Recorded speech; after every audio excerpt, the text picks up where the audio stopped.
Hello my dear students, आपका पुनः बहुत बहुत स्वागत है हमारे आज के इस नए वीडियो में। तो आज से हम शुरू कर रहे हैं कक्षा 9वीं सामाजिक विज्ञान का भारत और समकालीन विश्व खंड 1 में अध्याय 3 का नाम क्या है? नात्सीवाद और हिटलर का उदय। तो आज के इस वीडियो में हम नात्सीवाद और हिटलर के उदय नामक पाठ को हम अच्छे समझने वाले हैं, है ना। मैं आपको सारे इसके इम्पोर्टेंट क्वेश्चन समझाने वाला हूँ, है ना। सारी मैं आपको A to Z बातें समझाने वाला हूँ, है ना। तो देखिए, जो मैं आपके लिए निकाला हूँ ये सब मैं आपको प्रश्न बैंक में समझाऊंगा। आपके अभी अभी प्रश्न बैंक जारी हुए, प्रश्न बैंक में आपको सारे इंपॉर्टेंट क्वेश्चन दिए गए जो कि आपको वार्षिक परीक्षा में देने को मिलेंगे। तो सारा मैं आपको प्रश्न बैंक समझाने वाला हूँ, है ना। पूरा एक एक चीज़ मैं आपको समझाने वाला हूँ बारीकी से। चलिए अब हम वीडियो को बिना किसी देरी के शुरू करते हैं। तो सबसे पहले समझिए, अध्याय 3 नात्सीवाद और हिटलर का उदय में आपका अंक विभाजन किस प्रकार किया गया है। तो देखिए, इस अध्याय में से आपका वार्षिक परीक्षा में एक अति लघुत्तरीय प्रश्न पूछा जाएगा जो कि 2 अंक का होगा। साथ ही में एक लघुत्तरीय प्रश्न पूछा जाएगा जो कि 4 अंक का होगा। इस बात को आपको विशेष रूप से याद रखना है ना।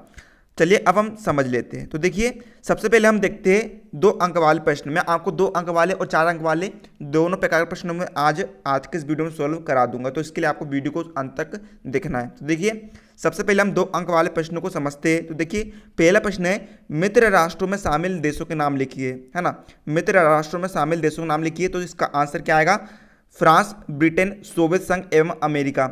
या फिर आप इसे थोड़ा बड़ा करके भी लिख सकते हैं कि मित्र राष्ट्रों में शामिल देश फ्रांस, ब्रिटेन, सोवियत संघ और अमेरिका है। ये फिर आपको एक और क्वेश्चन पूछा जाता है कि मित्र राष्ट्रों का नेतृत्व करने वाले देश कौन कौन से हैं ना। मित्र राष्ट्रों का नेतृत्व करने वाले कौन कौन से राष्ट्र थे। तो इसका आंसर में आपके लिखेंगे फ्रांस और ब्रिटेन, है ना। फ्रांस और ब्रिटेन आप इसका उत्तर लिखेंगे। आप नोट्स बनाते भी चलिए ताकि आपको ईजी तरीके से याद हो सके, है ना। तो देखिए, अब हम पढ़ते सेकंड क्वेश्चन की तरफ। क्या है? सेकंड इंपॉर्टेंट क्वेश्चन है हमारा, धुरी राष्ट्रों में शामिल देशों के नाम लिखिए। तो इसका आंसर में आप सिंपली क्या लिख देंगे?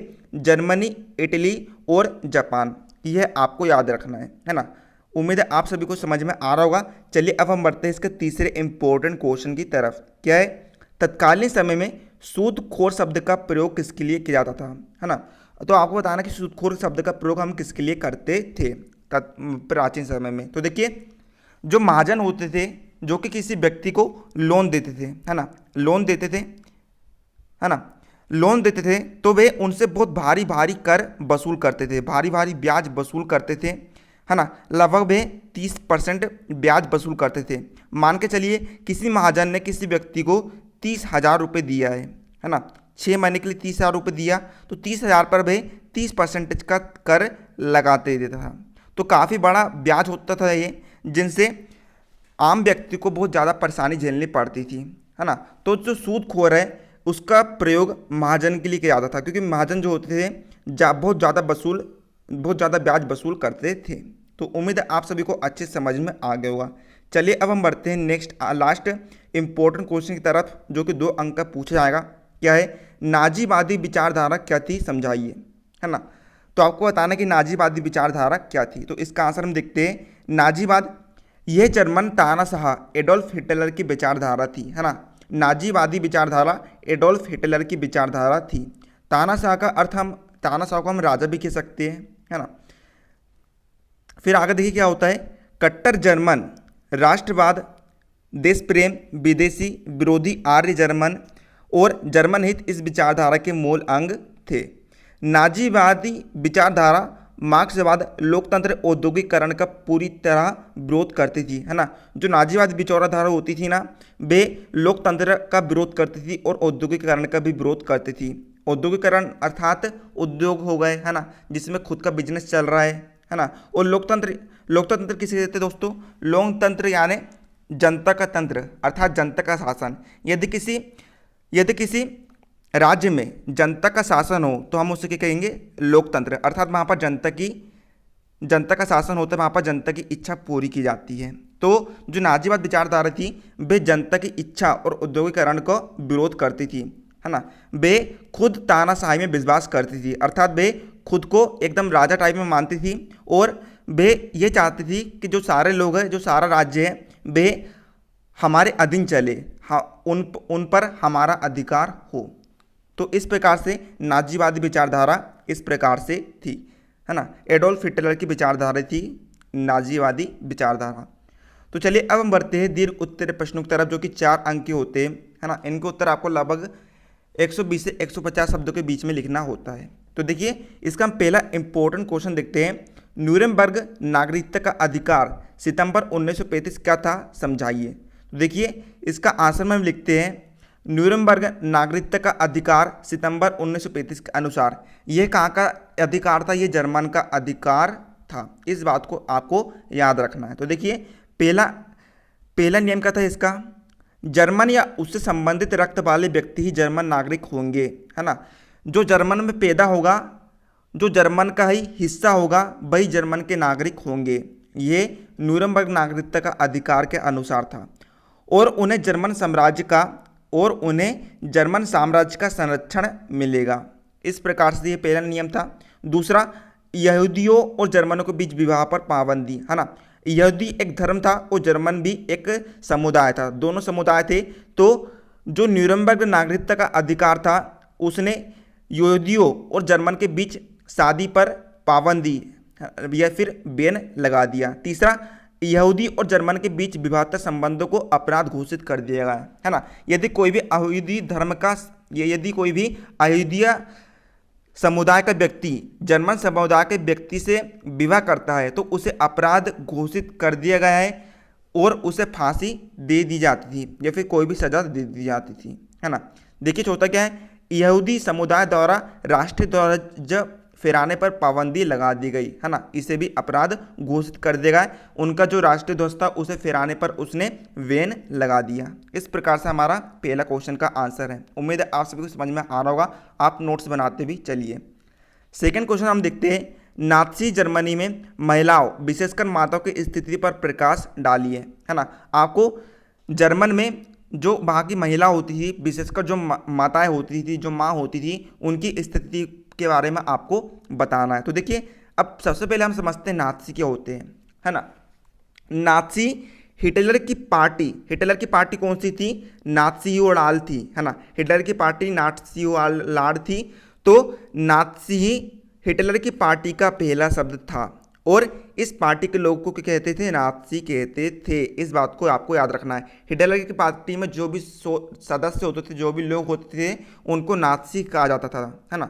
तो नाज़ी जर्मनी में महिलाओं विशेषकर माताओं की स्थिति में भिन्नता थी, है ना। अत्यधिक वहाँ पर भेदभाव किया जाता था। नस्ली तौर पर वांछित दिखने वाले बच्चों को जन्म देने वाली माताओं को इनाम दिए जाते थे, है ना। वांछित शब्द का अर्थ होता है इच्छा के अनुसार, अर्थात वहाँ पर नाज़ी की इच्छा के अनुसार जो भी माताएं बच्चे को जन्म देती थी उन माताओं को इनाम दिए जाते थे। कई प्रकार के पुरस्कार दिए जाते थे, कई प्रकार की उनको छूट दी जाती थी। उन्हें अस्पतालों में विशेष सुविधाएं, दुकानों में ज़्यादा छूट और थिएटर व रेलगाड़ी के टिकट सस्ते में मिलते थे। इस प्रकार उन्हें कई प्रकार की आर्थिक सहायता भी दी जाती थी। ज़्यादा से ज़्यादा बच्चे देने वाली माताओं को कांसा, चांदी, सोने का तमगा दिया जाता था, है ना। काफ़ी सारे उनको उपहार भी दिए जाते थे। वही जो औरतें नस्ली तौर पर अवांछित बच्चों को जन्म देती थी, अवांछित यानी इच्छा के अनुसार ना होना, है ना। अर्थात वे नाज़ी की इच्छा के अनुसार यदि जन्म नहीं देती थी तो उन्हें दंडित भी किया जाता था, उन्हें सजा भी दी जाती थी। उनकी सार्वजनिक निंदा की जाती थी, निंदा यानी बुराई, है ना। उनकी बहुत अघोर बेइज्जती की जाती थी। इस प्रकार से आपको समझना है। देखिए हम प्रश्न तीसरा देखते हैं।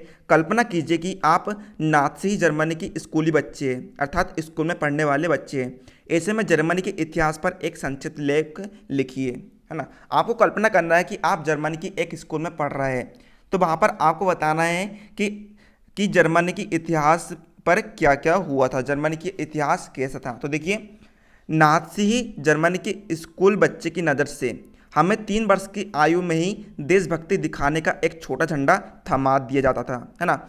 वहाँ पर 3 वर्ष के बच्चे को ही देशभक्ति दिखाना पड़ जाता था। उन्हें देशभक्ति दिखाने के लिए एक छोटा झंडा थमा दिया जाता था।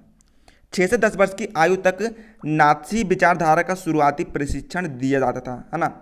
जो नाज़ी विचारधारा का शुरुआती प्रशिक्षण है वे 6 से लेकर 10 वर्ष तक की आयु वाले बच्चे को दिया जाने लगता था। बच्चे को सिखाया जाता था कि वे वफादार व आज्ञाकारी बने, यहूदियों से नफरत और हिटलर की पूजा करें। हिटलर की वे है ना, पूजा करें, उनके सारे गुण गाएं। खेलकूद के जरिए भी बच्चों में हिंसा और आक्रामकता की भावना पैदा की जाती थी, है ना। वहाँ पर ऐसे कई सारे खेलकूद, है ना, कई सारे ऐसे गेम खिलाए जाते थे जिससे कि बच्चों में नफरत की भावना का विकास हो। हिटलर का मानना था कि मुक्केबाजी का प्रशिक्षण बच्चों को फौलादी दिल वाला, ताकतवर और मर्दाना बना सकता है। जर्मन बच्चों और युवाओं को राष्ट्रीय समाजवाद की भावना से लैस करने की जिम्मेदारी युगफोक व अन्य युवा समाज संगठनों को सौंपी गई। 14 वर्ष की उम्र में हिटलर यूथ नामक युवा संगठन की सदस्यता लेनी पड़ती थी, है ना। जब भी कोई बालक 14 वर्ष की उम्र का हो जाता था तो उसे हिटलर यूथ नामक युवा संगठन में सदस्यता लेनी पड़ती थी। तो इस प्रकार से आपने इसका उत्तर देख लिया है। अब हम बढ़ते हैं प्रश्न चौथे की तरफ। क्या है? नाज़ी सोच। नाज़ी सोच हम किसे कहेंगे? जो नाज़ी पार्टी में जो लोग रहते थे उनकी सोच जैसी होती थी, हम उसे नाज़ी सोच कह सकते हैं। तो नाज़ी सोच के खास पहलू क्या थे, या फिर नाज़ी सोच की क्या विशेषता है, या फिर भावना थी? इस प्रकार से यहाँ पर आपको परीक्षा में क्वेश्चन पूछा जा सकता है। तो देखिए हम इनका आंसर देखते हैं। तो देखिए नाज़ी सोच के खास पहलू निम्नलिखित थे, है ना। नाज़ी सोच के खास पहलू निम्नलिखित थे। पहला, नस्ली श्रेष्ठता की भावना। दूसरा, यहूदियों का विरोध, है ना। वहाँ पर आपको यहूदियों को, जो नाज़ी सोच वाले व्यक्ति होते थे वे यहूदी समुदाय का विरोध करते थे। तीसरा, लेवेनस्त्राम या जीवन परिधि की भू राजनीतिक अवधारणा। हिटलर अपने लोगों को बसाने के लिए ज़्यादा से ज़्यादा इलाकों पर कब्जा करने के लिए जरूर मानते था, है ना। वहाँ पर जो भी लोग रहते थे उनके रहने के लिए जगह कम पड़ रही थी, तो इसके लिए जो हिटलर था वे और अधिक इलाकों पर कब्जा करना जरूरी समझता था। चौथा, यूटोपिया। नाज़ी विचारधारा में आदर्श विश्व के निर्माण की कल्पना की गई थी जो यहूदियों से पूर्णतः मुक्त हो, केवल जर्मन आर्य के मूल के लोग रहते हो, है ना। जो नाज़ी सोच के व्यक्ति होते थे वे ये चाहते थे कि संपूर्ण विश्व में केवल हमारा ही अधिकार हो और संपूर्ण विश्व में केवल जर्मन आर्य के मूल रहे, है ना, जर्मन समाज के लोग रहे और वहाँ पर यहूदी समुदाय बिल्कुल भी ना हो, उससे वे मुक्त हो। पांचवा, युद्धों का समर्थन, है ना। जो नाज़ी सोच के लोग होते थे वे युद्धों का समर्थन करते थे, वे युद्धों में रुचि रखते थे। छठवां, साम्यवाद और लोकतंत्र का विरोध, है ना।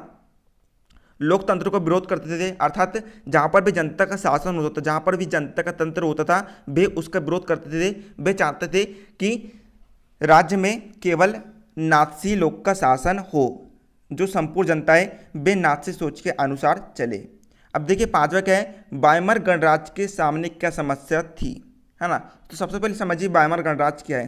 प्रथम विश्व युद्ध के पश्चात जब जर्मनी की हार हुई, आपको यह बात याद रखना है कि प्रथम विश्व युद्ध में जर्मनी की पराजय हुई थी, अर्थात हार हुई थी। इसके बाद जो वहाँ का सम्राट था उसने अपने पद को त्याग कर दिया था। तो इसके बाद क्या, एक वाइमर गणराज्य का संगठन बनाया गया था।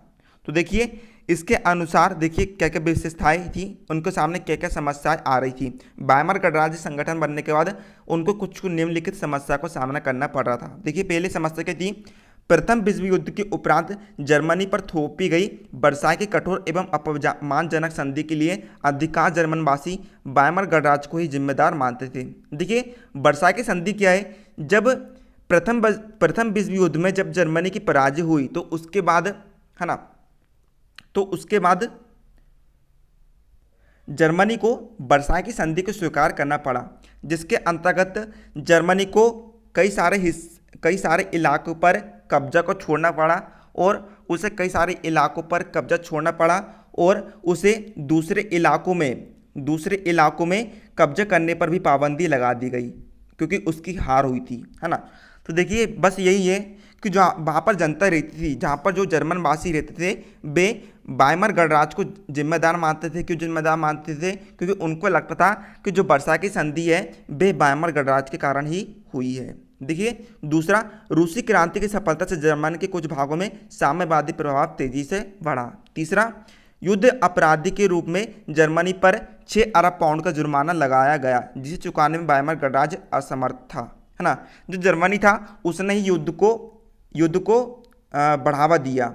युद्ध को बढ़ावा देने के कारण जर्मनी को अपराधी मान लिया गया और अपराधी के रूप में स्वीकार करने पर जर्मनी को 6 अरब पाउंड का जुर्माना लगाएगा, है ना। और ये जो जुर्माना था इतना अधिक था कि उसे चुकाने में वायमर गणराज्य असमर्थ था, अर्थात उसमें इतनी शक्ति नहीं थी कि वे 6 अरब पाउंड का जुर्माना चुका सके। अब देखिए 14वां पॉइंट देखते हैं। जर्मनी द्वारा हर्जाना चुकाने से इनकार करने पर फ्रांस ने जर्मनी के औद्योगिक क्षेत्र रूर पर कब्जा कर लिया, जिसके कारण वायमर गणराज्य की प्रतिष्ठा को बहुत ठेस पहुंची, है ना। देखिए जब जर्मनी 6 अरब पाउंड का जुर्माना चुकाने में असमर्थ हो गया, है ना, तो देखिए तो क्या हुआ, जो फ्रांस था, फ्रांस ने जर्मनी का एक औद्योगिक क्षेत्र था जिसका नाम रूर था, रूर एक स्थान का नाम है, तो उसने रूर पर कब्जा कर लिया, जिसके कारण वायमर गणराज्य की प्रतिष्ठा को बहुत ठेस पहुंच गई, है ना। उसकी जो वैल्यू थी वह काफ़ी हद तक गिर चुकी थी। तो उम्मीद है आप सभी को अच्छे से समझ में आ रहा होगा। चलिए अब हम देखते हैं इसका पांचवा पॉइंट क्या है। 1929 की विश्वव्यापी आर्थिक मंदी से बड़ी महंगाई को नियंत्रित करने में वायमर गणराज्य असफल रहा, है ना। आर्थिक मंदी से जर्मनी में बहुत महंगाई बढ़ गई, जिसके कारण जो वायमर गणराज्य है वह उस मंदी को नियंत्रित करने में असफल हो गया। अब हम लास्ट आखिरी क्वेश्चन देखते हैं। आखिरी क्वेश्चन क्या है, नाज़ियों ने जनता पर पूर्ण नियंत्रण हासिल करने के लिए कौन कौन से तरीके अपनाए, है ना। जो नाज़ी थे वे चाहते थे कि हम जनता पर पूरा नियंत्रण कर ले, है ना, जनता हमारे अनुसार चले, हम जनता पर शासन करें। तो उसके लिए उन्होंने जनता पर नियंत्रण करने के लिए उन्होंने कौन कौन से तरीके अपनाए आपको यहाँ पर बताना है। तो देखिए इसका आंसर हम देखते हैं। सन 1933 में जर्मनी का चांसलर बनने के बाद हिटलर ने राज्य एवं जनता पर नाज़ियों के माध्यम से पूर्ण नियंत्रण हासिल करने के लिए निम्नलिखित तरीके अपनाए, है ना। जब हिटलर 1933 में जर्मनी का चांसलर बन गया, अर्थात उसका राजा बन गया, तो उसके कई सारे चेले आ गए, उसके कई सारे चेले बन गए जो कि हिटलर की बात मानने लगे, और वे चेले के कहलाते थे, नाज़ी कहलाते थे, है ना। तो हिटलर ने नाज़ियों या फिर उनके चेले के माध्यम से जर्मनी पर जनता पर पूर्ण नियंत्रण हासिल करने के लिए निम्नलिखित तरीके अपना लिए। पहला तरीका उसने कौन सा अपनाया, विशेषाधिकार अधिनियम। मार्च 1933 द्वारा संसद के समस्त अधिकार हिटलर को देकर राज्य में तानाशाही स्थापित कर दी गई, है ना। हिटलर था उसको तानाशाह बना दिया गया, अर्थात उसे राजा बना दिया गया। अब जो हिटलर हुकूमत देता था उसे सारी जनता को पालन करना पड़ता था। यदि कोई भी व्यक्ति उसके नियम का पालन नहीं करता था तो उसे सजा दे दी जाती थी, है ना, उसे काफ़ी कठोर सजा दी जाती थी। अब देखिए दूसरा क्या है, नाज़ी पार्टी और उससे जुड़े संगठनों के अलावा सभी राजनीतिक पार्टी और ट्रेड यूनियन पर पाबंदी लगा दी गई। केवल जो नाज़ी पार्टी है और उससे जुड़े जो संगठन है उस पर छूट दी गई थी, और उसके अलावा जो कोई भी सभी राजनीतिक पार्टी थी और ट्रेड यूनियन थे उन पर बैन लगा दिया गया, है ना। तीसरा क्या है, अर्थव्यवस्था, मीडिया, सेना और न्यायपालिका पर राज्य का पूर्ण नियंत्रण स्थापित हो गया, अर्थात हिटलर कोई भी आदेश देता था अर्थव्यवस्था, मीडिया, सेना और न्यायपालिका तो उनको हिटलर के आदेशों को मानना पड़ता था, अन्यथा उन्हें काफ़ी कड़ी सजा दी जाती थी। देखिए चौथा लास्ट पॉइंट क्या है, पूरे समाज को नाज़ियों के हिसाब से नियंत्रण और व्यवस्थित करने के लिए विशेष निगरानी और सुरक्षा दस्ते संगठित किए गए, है ना। तो इस प्रकार से हिटलर ने या फिर नाज़ी ने जनता पर पूर्ण नियंत्रण हासिल करने के तरीके अपनाए। तो मैंने आपको आज के इस वीडियो में अध्याय 3 नाज़ीवाद और हिटलर का उदय के सारे इंपॉर्टेंट क्वेश्चन समझा दिया हूँ। प्रश्न बैंक के सारे मैंने आपको इंपॉर्टेंट क्वेश्चन समझा दिया हूँ। उम्मीद है आप सभी को समझ में आ गया होगा। यदि आपको किसी प्रकार की प्रॉब्लम जाती है तो आप मुझे कमेंट करके पूछ सकते हैं, मैं आपको इसके लिए अलग से वीडियो बना सकता हूँ। तो उम्मीद है आप सभी को वीडियो पसंद आया, वीडियो को लाइक कर देना। मिलते हैं अगले वीडियो, तब तक के लिए जय हिंद, जय भारत।